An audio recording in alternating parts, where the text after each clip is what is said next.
Welcome to the marvelous land of Oz. I'm Mardell, reading The Scarecrow of Oz by L. Frank Baum.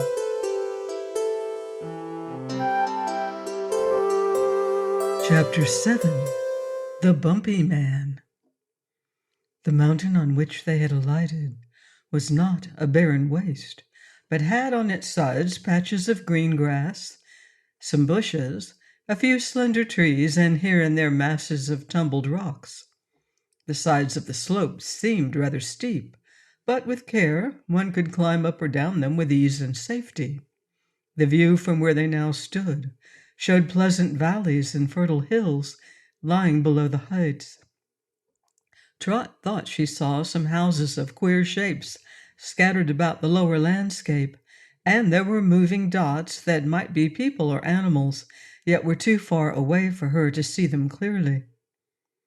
Not far from the place where they stood was the top of the mountain, which seemed to be flat. So the orc proposed to his companions that he would fly up and see what was there. "That's a good idea," said Trot, "'cause it's getting toward evening, and we'll have to find a place to sleep."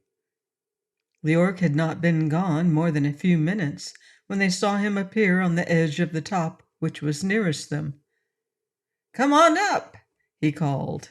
So Trot and Cap'n Bill began to ascend the steep slope, and it did not take them long to reach the place where the orc awaited them. Their first view of the mountain top pleased them very much. It was a level space of wider extent than they had guessed, and upon it grew grass of a brilliant green color. In the very center stood a house built of stone and very neatly constructed. No one was in sight, but smoke was coming from the chimney, so with one accord all three began walking toward the house. "I wonder," said Trot, "in what country we are, and if it's very far from my home in California." "Can't say as to that, partner," answered Cap'n Bill, "but I'm mighty certain we've come a long way since we struck that whirlpool." "Yes," she agreed with a sigh, "it must be miles and miles." "Distance means nothing," said the orc. "I've flown pretty much all over the world, trying to find my home, and it is astonishing how many little countries there are, hidden away in the cracks and corners of this big globe of earth. If one travels, he may find some new country at every turn, and a good many of them have never yet been put upon the maps." "Perhaps this is one of them," suggested Trot. They reached the house after a brisk walk, and Cap'n Bill knocked upon the door. It was at once opened by a rugged-looking man who had bumps all over him, as Trot afterward declared. There were bumps on his head, bumps on his body, and bumps on his arms and legs and hands. Even his fingers had bumps on the ends of them. For dress he wore an old gray suit of fantastic design which fitted him very badly because of the bumps it covered but could not conceal. But the Bumpy Man's eyes were kind and twinkling in expression, and as soon as he saw his visitors he bowed low and said in a rather bumpy voice, "Happy day! Come in and shut the door, for it grows cool when the sun goes down. Winter is now upon us." "Why, it isn't cold a bit outside," said Trot, "so it can't be winter yet." "You will change your mind about that in a little while," declared the Bumpy Man. "My bumps always tell me the state of the weather, and they feel just now as if a snowstorm was coming this way. But make yourselves at home, strangers. Supper's nearly ready. There's food enough for us all." Inside the house there was but one large room, simply but comfortably furnished. It had benches, a table, and a fireplace, all made of stone. On the hearth a pot was bubbling and steaming, and Trot thought it had a rather nice smell. The visitors seated themselves upon the benches, except the Orc, which squatted by the fireplace, and the Bumpy Man began stirring the kettle briskly. "May I ask what country this is, sir?"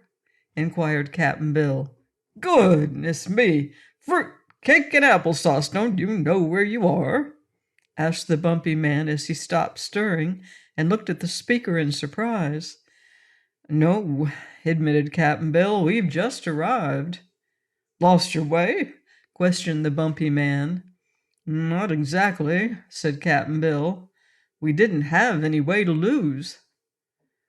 "Ah," said the Bumpy Man, nodding his bumpy head. "This," he announced in a solemn, impressive voice, "is the famous Land of Mo." "Oh!" exclaimed the sailor and the girl both in one breath, but never having heard of the Land of Mo, they were no wiser than before. "I thought that would startle you," remarked the Bumpy Man, well pleased, as he resumed his stirring. The Orc watched him a while in silence and then asked, "Who may you be?" "Me?" answered the Bumpy Man. "Haven't you heard of me? Gingerbread and lemon juice. I'm known far and wide as the Mountaineer." They all received this information in silence at first, for they were trying to think what he could mean. Finally, Trot mustered up the courage to ask, "What is a mountaineer, please?" For answer, the man turned around and faced them, waving the spoon with which he had been stirring the kettle, as he recited the following verses in a sing-song tone of voice. "Here's a mountain hard of hearing that's sad-hearted and needs cheering, so my duty is to listen to all the sounds that nature makes, so the hill won't get uneasy, get to coughing, or get sneezy, for this monster Bump, when frightened, is quite liable to quakes. You can hear a bell that's ringing, I can feel some people singing, but a mountain isn't sensible of what goes on, and so when I hear a blizzard blowing, or it's raining hard or snowing, I tell it to the mountain, and the mountain seems to know. Thus I benefit all people while I'm living on this steeple, for I keep the mountain steady, so my neighbors all may thrive. With my listening and my shouting, I prevent this mount from spouting, and that makes me so important that I'm glad that I'm alive." When he had finished these lines of verse, the Bumpy Man turned again to resume his stirring. The Orc laughed softly, and Cap'n Bill whistled to himself, and Trot made up her mind that the Mountain-Ear must be a little crazy. But the Bumpy Man seemed satisfied that he had explained his position fully, and presently he placed 4 stone plates upon the table, then lifted the kettle from the fire and poured some of its contents onto each of the plates. Cap'n Bill and Trot at once approached the table, for they were hungry, but when she examined her plate, the little girl exclaimed, "Why, it's molasses candy!" "To be sure," returned the Bumpy Man with a pleasant smile. "Eat it quick while it's hot, for it cools very quickly in this winter weather." With this, he seized a stone spoon and began putting the hot molasses candy into his mouth, while the others watched him in astonishment. "Doesn't it burn you?" asked the girl. "No, indeed," said he. "Why don't you eat? Aren't you hungry?" "Yes," she replied, "I am hungry, but we usually eat our candy when it is cold and hard. We always pull molasses candy before we eat it." laughed the Mountain-Ear. "What a funny idea! Where in the world did you come from?" "California," she said. "California? There isn't any such place. I've heard of every place in the Land of Mo, but I never before heard of California."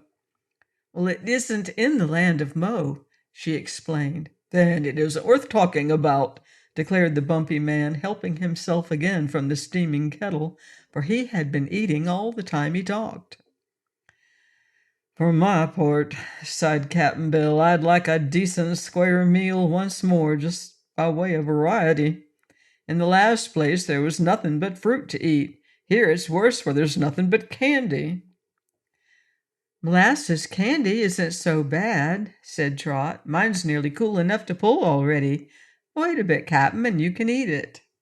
A little later she was able to gather the candy from the stone plate and began to work it back and forth with her hands. The mountain ear was greatly amazed at this and watched her closely. It was really good candy and pulled beautifully, so that Trot was soon ready to cut it into chunks for eating. Cap'n Bill condescended to eat 1 or 2 pieces, and the Orc ate several, but the Bumpy Man refused to try it. Trot finished the plate of candy herself and then asked for a drink of water. Water? Said the mountain ear wonderingly. What is that? Something to drink. Don't you have water in Mo? None that I ever heard of, said he, but I can give you some fresh lemonade. I caught it in a jar last time it rained, which was only day before yesterday. Oh, does it rain lemonade here? She inquired. Always, and it is very refreshing and healthful.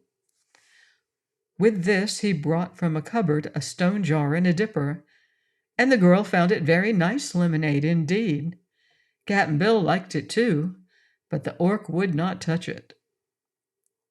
If there's no water in this country, I cannot stay here for long, the creature declared. Water means life to man and beast and bird.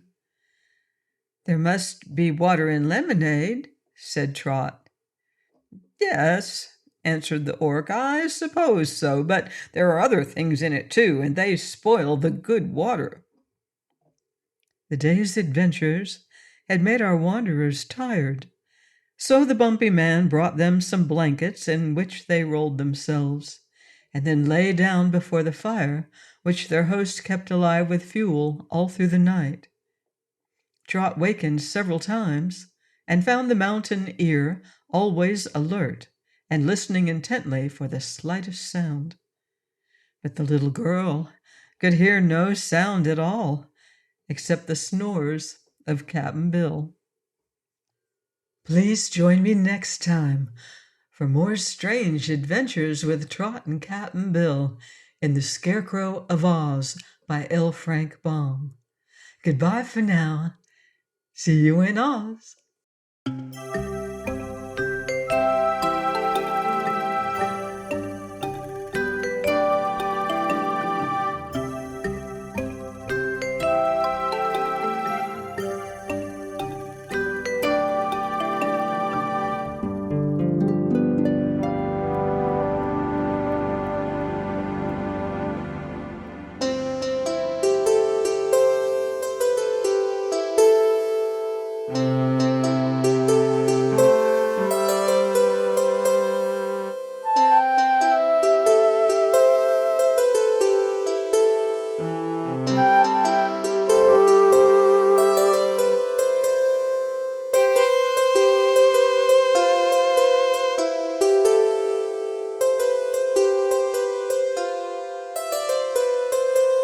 Thank you.